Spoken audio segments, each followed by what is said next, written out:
Telugu digital media network లో political కేటగిరీలో number 1 కేవలం 72 గంటల్లో 1,50,00,000 వ్యూస్ పైగా popular TV network. Chandrababu Prajagalam సభకు మంచి స్పందన వస్తుందని అనుకోవచ్చా?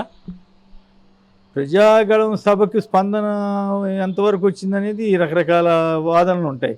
ఎక్కడన్నా ఒకటి రెండు చోట్ల జనం వస్తే రావచ్చు, అక్కడ బలమైన నాయకులు ఉన్న చోట. ఓవరాల్గా చూసినప్పుడు ఈ జగన్ గారి సభలతో పోలిస్తే చాలా పేలవంగా జరుగుతున్నట్లు లెక్క. జగన్ గారి సభలతో పోలిస్తే రెస్పాన్స్ లేనట్లు లెక్క.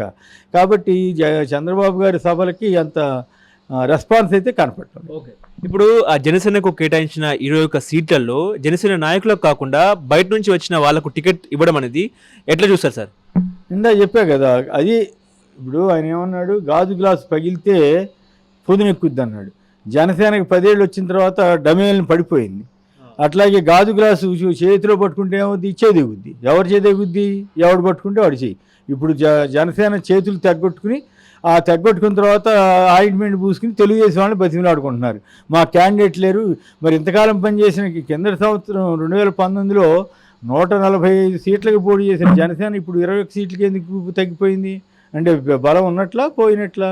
అట్లాగే దాంట్లో కూడా 8 మందిని ఇప్పుడు మండల బుద్ధప్రసాద్ ఎక్కడి నుంచి వచ్చాడు, తెలుగుదేశం. పులవర్తి రామాంజనేయులు ఎక్కడి నుంచి వచ్చాడు, తెలుగుదేశం. కొనతాల రామకృష్ణ ఎక్కడి నుంచి వచ్చాడు, తెలుగుదేశం.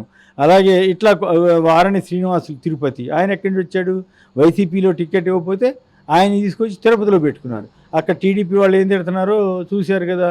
సో ఇట్లా ఆయనకి జనసేనకి సంబంధించిన వాళ్ళని వదిలేసుకుని వాళ్ళ మీద నమ్మకం కోల్పోయి తెలుగుదేశం వాళ్ళ మీద ఆధారపడే పరిస్థితికి వచ్చారు. కాబట్టి ఆ పార్టీ ఎంత వీక్గా ఉందనేది అర్థం.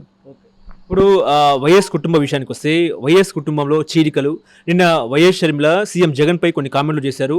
అంటే జగనన్న గతంలో మాదిరిగా ఇప్పుడు లేరు, ఆయన మారిపోయినాడు, ఆయన వల్ల కుటుంబంలో చీలికలు వచ్చినాయి, హంతకులనే ఆయన పిలిపించి మరి టికెట్లు ఇచ్చినారని చెప్పేసి వైఎస్ షర్మిల వ్యాఖ్యలు ఎట్లా చూస్తారు సార్? షర్మిల గారు పూర్తిగా ఆవిడ ఏమంటాము రాజకీయంగా గాడి తప్పారు. ఆవిడికి ఒక స్థిరత్వం లేకుండా పోయింది. తెలంగాణ మట్టి మీద ప్రమాణం చేసి తెలంగాణ రాజకీయాలు చేస్తానన్న షర్మిల గారు ఇప్పుడు ఆంధ్రాకి ఎందుకు వెళ్ళారు? ఫస్ట్ దాని ఒక్కదానికి సమాధానం చెప్పమనండి, ఆ తర్వాత మిగతాని చెప్పొచ్చు.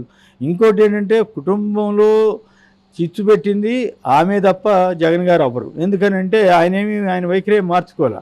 ఇప్పుడు ఆ కొండ రాఘవరెడ్డి గారు చెప్పాడు కదా, వీళ్ళు వెళ్ళి ఫైళ్ళు తీసుకెళ్తే వాళ్ళకి కావాల్సిన ఫైళ్ళకి పైరవీలకి వెళ్తే జగన్ గారు ఒప్పుకోవాలి. అంటే దాని అర్థం ఏంటి? చెల్లెళ్ళ కుటుంబ సభ్యులను వదులుకోవడానికైనా సిద్ధపడ్డారు, కానీ ప్రజాధనాన్ని ఇష్టం వచ్చినట్టు పంచడానికి ఇష్టపడలేదు. దాంతో కోపం వచ్చి వీళ్ళు ఇట్లా వ్యతిరేకంగా మారారు. చంద్రబాబు రాజకీయ ట్రాప్కి, ఆంధ్రజ్యోతి రాధాకృష్ణ పొలిటికల్ ట్రాప్కి చిక్కి వాళ్ళు ఇట్లాంటి పిచ్చి ప్రచారాలు చేస్తున్నారు. అసలు హంతకుండి పక్కన పెట్టి తిరుగుతుంది ఎవరు? షర్మిల గారు, సునీత గారు. దస్తగిరి అన్న నేనే కసకస వివేకానంద రెడ్డిని కలిసి పొడిచి చంపారని చెప్పాడు కదా. ఆయనకి బెయిల్ ఇవ్వడానికి సహకరించింది ఎవరు? సునీత గారే కదా. చంపిన వాడిని ఆల్రెడీ తన పక్కన పెట్టుకుని వేరే జగన్ గారిని అంటమేంటి? ఆల్రెడీ సిబిఐ ఎంక్వైరీ అయిపోయింది, చాలా వరకు అయిపోయింది. 5-6 అరెస్ట్ చేశారు, వాళ్ళల్లో కొందరు ఇప్పటికీ జైల్లోనే ఉన్నారు. ఇంకా అసలు జగన్ గారికి ఏం సంబంధం? సిబిఐ విచారణ జరుపుతుంటే జగన్ గారు ఏం ఆటం పడ్డా? కాబట్టి అవన్నీ పిచ్చి మాటలు. కేవలం చంద్రబాబు గారి స్క్రిప్ట్ ప్రకారం ఆవిడ మాట్లాడుతుంది తప్పితే ఇంకోటి కాదు. దానివల్ల ఆవిడకే అప్రతిష్ట తప్ప రేపు ఎలక్షన్ ఫలితాలు తెలుస్తాయి కదా, అప్పుడు తెలుస్తుంది. ఓకే, ఇప్పుడు బీజేపీలో సీఎం రమేష్, సుజనా చౌదరులకు టికెట్లు కేటాయించడం ఎట్లా చూడవచ్చు సార్? అంటే బీజేపీ కూడా చివరికి ఈ రకంగా తయారవుద్దని నేను ఊహించరా. బీజేపీకి ఒక వ్యక్తిత్వం ఉంటుంది అనుకున్నా, బీజేపీకి ఒక సొంత క్యాడర్ని అభివృద్ధి చేసుకునే తత్వం ఉంటుంది అనుకున్నా. నేను ఈ మధ్య నిన్న ఇవాళ అంబికా కృష్ణ గారి వీడియో ఒకటి చూశాను. దాంట్లో ఆయన చాలా ఓపెన్గా తెలుగుదేశం బీజేపీ, ఆర్ఎస్ఎస్ బీజేపీ 2 ఉన్నాయి మా దాంట్లో, తెలుగుదేశం బీజేపీ వాళ్ళు మొత్తం కబ్జా చేశారు, వాళ్ళే టికెట్లు సంపాదించుకున్నారు, మొత్తం అసలు పొత్తు వద్దని చెప్పి వాళ్ళ మీటింగ్లో 175 నియోజకవర్గాలు వాళ్ళు చెప్తే మరి ఏం జరిగిందో ఢిల్లీ వెళ్ళేసరికి మారిపోయింది అని చెప్పారు. ఇక అటువంటిప్పుడు మొత్తం 6 ఎంపీ సీట్లు తీసుకుని 5 టీడీపీ బీజేపీ వాళ్ళకి ఇచ్చుకుంటే సీఎం రమేష్, సుజనా చౌదరి అంటే ఎమ్మెల్యే టికెట్ అనుకోండి, పురంధరేశ్వరి కాంగ్రెస్ నుంచి వచ్చారు, సుజనా చౌదరి టీడీపీ, అలాగే కిరణ్ కుమార్ రెడ్డి కాంగ్రెస్, ఇట్లా వరప్రసాద్ వైఎస్ఆర్ కాంగ్రెస్ నుంచి దాంట్లోకి వెళ్ళాడు. సో ఇట్లా వేరే పార్టీ నుంచి పెట్టుకుని ఇంకా అది బీజేపీ ఎట్లా అవుతుంది? కదా.